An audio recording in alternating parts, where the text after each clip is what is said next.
Well, we've got an exciting topic tonight. We're going to cover position, velocity, acceleration, and speed. So those of you that are in physics or have taken physics, some of this will sound very familiar. And those of you that aren't, that's okay. We'll go through it step by step. So let's start with position. And we're going to go ahead and put these in our notebook. Make sure these definitions are clearly labeled. Our definition of position is where the particle is located on the x or y axis. The notation we're going to use for position is read x of t. Okay. Some textbooks you might see use s of t, but for the most part we're going to use x of t to represent our position. Velocity. Several bullet points here. First, velocity is the derivative of position. It's going to describe our direction of movement. And what do I mean by that? Basically, are we going right versus left or up versus down? So the key is that the velocity is going to tell us which direction our particle is moving in. Symbols for velocity. Well, since velocity starts with a v, we can use v of t to represent velocity. Now you'll notice we are using of t. Everything is with, respect to time here. And since velocity is the derivative of position, we could say that's x prime of t. Those are obviously equivalent to each other. The derivative of position is equivalent to velocity. Now let's talk about the direction we're moving. Probably the most important facts here, let's kind of star. There's several things we need to know. If your velocity is greater than 0, that tells us our particle is moving to the right if you're on the x-axis, or up if you're on the y-axis. If our velocity is less than 0, meaning that it's negative, that describes that we are moving to the left on the x-axis or down on the y-axis. And lastly, if your velocity equals 0, okay, that means you're not moving to the right or moving to the left. That means you've come to rest. Okay, another word for rest, if you're not moving, you are stationary.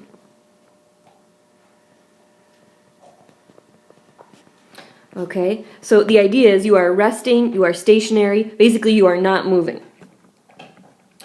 The third piece we need to add in is acceleration, and that's describing how fast our velocity is changing. Now since acceleration starts with a, you'll see it represented as a of t. Acceleration is the derivative of velocity, so I could say that's v prime of t. Or it's the second derivative of position. Okay. And lastly, let's add in our speed definition. Okay. By definition, speed, keep in mind, think about when you drive down the thruway or drive down the street. Speed is always a what type of number?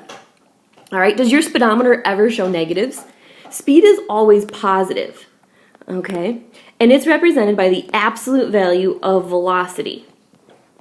And the absolute value should make sense because we know our speed needs to be a positive number. So the first definition we have for speed is that it's the absolute value of velocity. The last thing we need to talk about is whether a particle is speeding up or slowing down. And here's how you tell. If v of t and a of t have the same signs, our particle is speeding up. Okay, and same signs of course means they could both be positive or they could both be negative. And that tells us that our particle is speeding up. Likewise, if v of t and a of t have different signs, that tells us that our particle is slowing down. Okay, and obviously one is positive and one is negative. Our particle is slowing down. So I understand that's a lot to take in, and we'll just go through a couple examples nice and slow. Alright, so example 1. X of t equals t cubed minus 12t squared plus 36t plus 18. And t has to be greater than 0. Now I know you're all saying I hate the letter t, and that's okay. We are going to use t to represent time. Oh my gosh, Bailey. So they will tell us that our t is greater than 0, time is a positive value. Alright, now, just take note that they give us x of t, so they're telling us you are starting with position. Always take note of who you have. The first question says, when is the particle at rest? Okay, and here's what gives it away to me. this word rest. That talks about a movement. And this time, if I'm resting, I am not moving. But anything about movement has to ring home as we need to get velocity. So anytime there's something about movement, we need velocity. Now remember, velocity is just the first derivative of position. So to get v of t, simply going to take my position's derivative. So I get 3t squared minus 24t plus 36. And remember, you're always going to set your derivative equal to 0 and solve. So it looks like I can pull out a 3. So I've got t squared minus 8t plus 12 equals 0. We'll leave that 3 in front. I'm going to go with t minus 6 and t minus 2. Multiplies to 12, adds to negative 8. T it up. All right, 3 equals 0 means nothing. I've got t equals 6 and t equals 2. So the first question says, when does the particle come to rest? That is when my velocity equals 0. Okay, when I'm not moving. So I would say the velocity, or the particle comes to rest at t equals 6 and t equals 2. And how do I know that? Well, again, velocity equals 0. This is the justification you've got to state. Next question. When is the particle moving to the left and to the right? Well, again, here's what goes through my head. I see the words right and left, and again, that describes movement. Okay? And anytime we're talking movement, I need to be thinking velocity. Now, I already did half the work in part A. I know the velocity is resting at 6 and 2. So I'm still setting my velocity equal to 0, and my critical points are 6 and 2. And I'm just going to put them on the sign chart. Now, previously we labeled this f prime describing f. Well, this time we're calling it v of t, and it is describing the position. Okay, so I'm just going to carefully plug some points into velocity. Now again, I'm just going to bring that down. I don't remember what my function was. So I had 3 times t minus 6 and t minus 2. And remember, we just care whether we get a positive or a negative. So I'm going to plug a 7 in. 7 minus 6 is a positive, 7 minus 2 is a positive, and a positive times a positive is a positive. Therefore, remember, this describes direction. I'm moving to the right. I'm going to plug a 3 in. 3 minus 6 is a negative. 3 minus 2 is a positive. If I multiply those, I get a negative, which means I'm moving to the left. And here I'm going to plug a 0 in. Now actually, I can't use 0. Let me slow down. We did say the values had to be greater than 0, so let's put an endpoint of 0 on the end, and I'm actually going to use 1. 1 minus 6 is a negative, and 1 minus 2 is a negative, which gets me a positive, so I'm moving to the right. Okay, so my answer, of course, I'm moving to the right from 0 to 2, and from 6 to infinity. And I know that, and my justification is v of t. Okay, I want to say is positive, so it was greater than 0. I am moving to the left from 2 to 6. My justification is v of t is less than 0. Our next question is, when is the particle speeding up and slowing down? Now, once I start talking about speeding up and slowing down, if you look back at your notes, that's when we need to compare v of t and a of t. All right, I've got to compare my velocity and acceleration. Now, velocity was the derivative of position, and acceleration is the derivative of velocity. So I'm going to go back and take my velocity function, which was 3t squared minus 24t plus 36.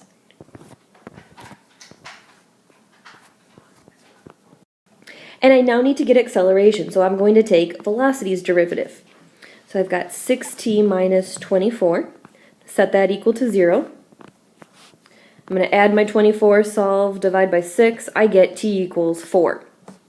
So now I create a new sign chart. Okay, so my 4 is my critical point. I found acceleration. And remember, this is always describing our position here. Okay, we're always describing our original position.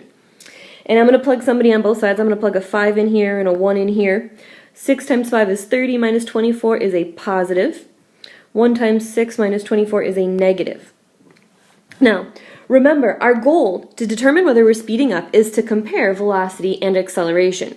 So I'm going to have to restate my velocity one. You can obviously look at what's on your paper. I'm going to have to, like I said, rewrite mine down. So I've got my two to compare. Now my goal is to see when when acceleration and velocity have the same sign. Now, I just want to slap this on my acceleration chart also. They did tell us t had to be greater than 0, so I'm not going to go from negative infinity. I am starting at 0. Alright, so starting at 0, compare. 0, my acceleration is negative, but my velocity is positive. So at the moment, they have different signs. When is the first time they have the same sign? Well, 4 kind of falls in the middle here. Would you agree with that? Alright, so if you picture basically me taking this chart and putting it over this one, they will overlap in certain spots. I would say they have the same sign from 2 to 4. I would say they're both negative. And then again from 6 to infinity. Alright, and if you can't see that right away, let me try to explain it again here. From 2 to 6, this guy's negative. And from 0 to 4, this guy's negative. So the same place that they're negative in is from 2 to 4. From 6 to infinity, this guy's positive, and from 4 to infinity, this guy's positive. So the parts that they're both positive in are from 6 to infinity. So in this section, I would say that my particle is speeding up. And my justification, of course, is v of t and a of t have the same sign.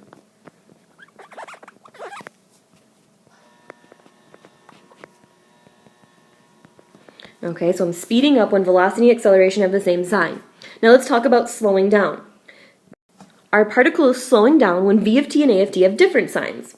So since we started at 0 this guy's negative for a while and this guy's positive, so they are different. And they're different until they get to the number 2. So I would say from 0 to 2, I'll have to write this over here, 0 to 2, and let's see, they're also different again from, let's see, I'm negative from 2 to 6, and from 2 to 6 here, I'm negative and positive, so the signs that they're different, I would say, is from 4 to 6. Okay, so in those two sections, I would say the particle is slowing down, and my justification is v of t and a of t have different signs.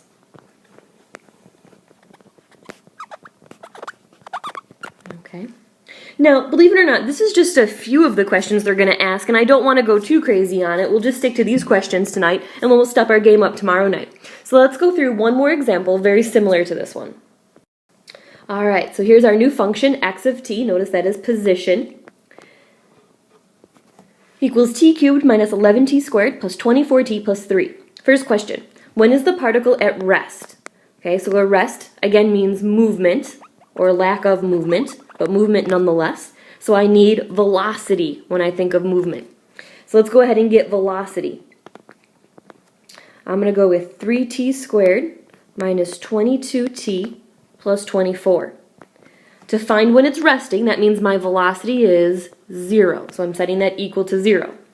Now it doesn't look like I can pull out a 3, so I'm going to have to do a little guess and check factoring.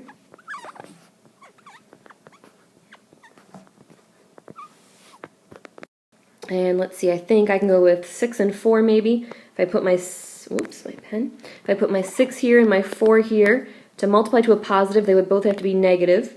On the outsides, that's 18, and the insides, that's 4. That gives me negative 22. And I'll tee it up. So I've got t equals 6, and t equals 4/3. Okay, so I can officially say the particle comes to rest at t equals 4/3 and t equals 6, and my justification is that my movement or my velocity is equal to 0. V of t equals 0. Next question, when is the particle moving to the right and to the left? Well, remember, anytime we're talking movement, okay, moving right, left, again, I need to look at my velocity. Anybody about movement? So we're going to use our work from part A. And we're going to create our sign chart. We already set our derivative equal to 0. So my velocity goes on top, my position on the bottom. Our critical points were 4/3 and 6. Now I have to apologize again. I think I left off at the beginning that TS equals 0 because it is time. We don't want a negative time, so let's cap her off at 0 on this end. All right, so now I've just got to test some values. And I just jotted down what my equation was there. So 4/3, well, 3 goes into 4, 1 in a little more. So 1 is a safe number to check here. And when I plug a 1 in, remember I'm plugging into my factors to see what I get. 3 times 1 is 3, minus 4 is a negative. And 1 minus 6 is a negative. Negative times a negative is a positive. So I'm moving to the right. In between 4/3 and 6, I'm going to pick a 3. 3 times 3 is 9, minus 4 is a positive.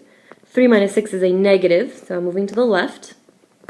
And I'm going to pick a 7 here. 7 times 3 minus 4 is a positive. 7 minus 6 is a positive. Okay, so I'm moving to the right. Now, I know you might feel like it's switching. We've talked about that. It's not going to switch every time like this. Don't get used to that idea. And now I can just justify that simple. So I would say the particle is moving to the right between 0 to 4/3 and 6 to infinity. And my justification, of course, is v of t is greater than 0. V of t is positive. My particle is moving to the left between 4/3 and 6. And my justification is that simple. V of t is less than 0. And there we go. Next question, when is the particle speeding up and slowing down? All right, so when I'm talking about speeding up and slowing down, I need to be looking at velocity and acceleration and comparing the two of them. Well, I have everything I need about velocity. I just, again, need to go get acceleration.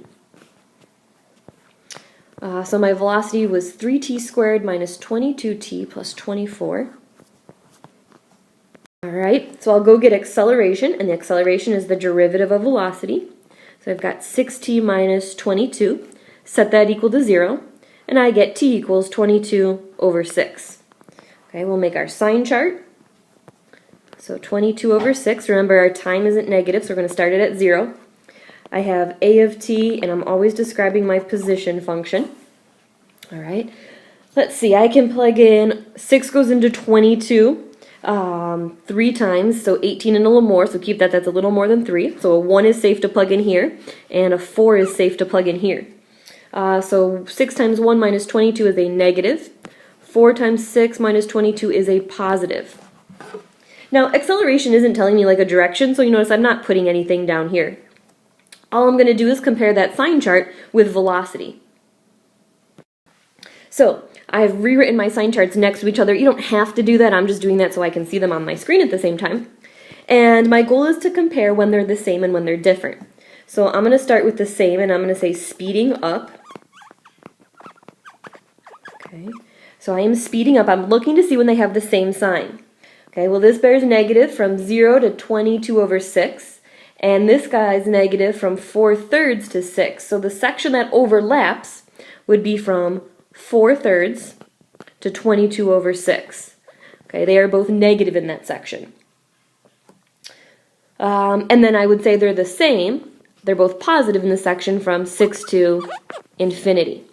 So the particle is speeding up. My justification is v of t and a of t have the same signs. Okay. Slowing down then, I'm looking to see when they're different. So starting off, they're different. From 0 to 4/3 would be my first section. 0 to 4/3. And let's see, where else? I would say 22/6 to 6. They are both different.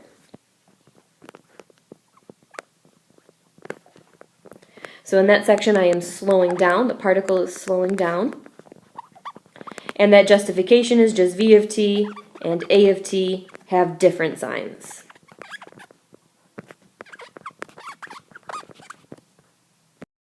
Take a note that these shouldn't be the same. 0 to 4, then it picks up at 4/3 to 22/6, and then it's 22/6 to 6, and 6 to infinity. Those shouldn't overlap each other.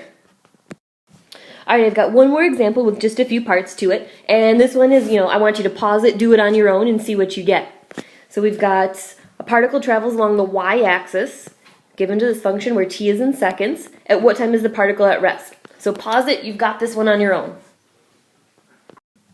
Hopefully you can follow my work. Again, they told you it was position, they used a different variable instead of x of t. Now they used y of t because it says you're traveling on the y-axis. So instead of moving left or right, this particle is actually moving up and down. It said at rest, so my gut, the first thing I wrote down is v of t equals 0, and I think you should write that first. Get the game plan on paper. Rest means velocity. If you're not moving, your velocity is 0. I took my first derivative, pulled out a 6, factored, and I've got two values. So again, my justification, of course, is at t equals 5 and t equals 2, v of t equals 0. Question B, here's a new one for us. Is the particle moving up, down, or neither at t equals 1? All right, so the key word that gave it away to me is the word moving. The second they talk about moving, they are talking about velocity. So the question is, what's happening if I plug a 1 into velocity? So the only work I'm showing on paper is v of 1 equals, and I'm going to get an answer. And again, the word moving gave it away. They're saying plug 1 into t. So I'm just going to replace all my t's with a 1. So I had 6t squared minus 42t plus 60. So 6t squared minus 42t, shucks, I already forgot, plus 60. Okay, and I replaced all of my t's with the number 1. Now I'll just determine what I get. So 1 squared is 1, that's 6 minus 42 plus 60. Now, I don't actually even care what this number is, remember, I just care whether it's positive or negative. 60 plus 6 is 66 minus 42. Are you going to get a positive or negative number? Well, it's definitely positive, so I'm saying v of 1 is greater than 0. Therefore, the particle is moving up. Okay, if it was on the x-axis, I would say moving to the right, but since it does say on the y-axis, it's moving up instead of moving down. And again, I don't actually care what this number is, I just care whether it's positive or negative. Here's another great new question. Find the speed of the particle when the acceleration equals 6. Okay, so there's kind of two things in there we have to take away from it. Clearly they say the word speed, and they're telling you the acceleration equals or is 6. So that's the first thing I'm going to start with, is I know this one. Acceleration equals 6. So I'm going to take whatever acceleration is, set it equal to 6, and solve. So acceleration is the derivative of velocity. So that was 6t squared minus 42t plus 60.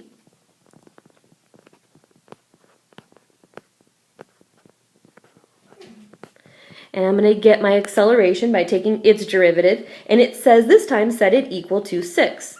So I've got 12t minus 42 equals 6. Whoops, 6. So that gets me 12t equals, if I add that over, 48. Divide by 12, t equals 4. Now the question doesn't say what is the time. It now says find the speed when the particle is 6. So when the acceleration is 6. I know the acceleration is 6 when the time is 4. And now the question is, well, what is the speed at that time? Now we haven't used this definition yet. They aren't saying speeding up and slowing down. They're saying what is the actual speed? So if you look back to where we took the definition of speed, the first thing we wrote down is speed is equal to the absolute value of velocity. So the first thing I'm going to do is say this is the absolute value of, that velocity was 6t squared minus 4t plus 60. 6t squared minus 42. Whoops. Whoa. Plus 60. And in place of my t, I know this is happening at 4, I'm going to plug in the number 4. So I've got the absolute value of 6 times, 4 squared is 16, minus 42 times 4, plus 60. And I am taking its absolute value. Alright, so I'm just chugging with my math here. I'm going to add these two together. That's a little easier for me. 96 plus 60 is 156 minus 168. And remember, you are taking the absolute value because speed has to be a positive number. So So I get a speed of, notice I get a negative 12 in there, so I'm going to make sure my answer is 12. Okay, I get a speed of 12. Now, I don't believe there was units on there as miles per hour or feet per second, so we're just going to leave it right at 12. Well, we've looked at a bunch of different questions, and like I said, we'll get some great practice in class, and we'll see you then. Have a great night.